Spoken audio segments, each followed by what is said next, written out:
Magandang tanghali. Ito ang ulam natin ngayon, sinigang na baboy.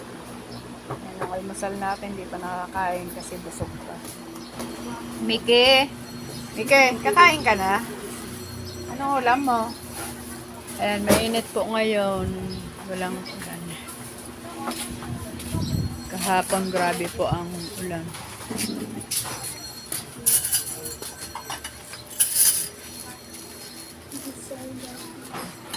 Nakapag-ayos na lang kami ng aming tindaan. Init ngayon.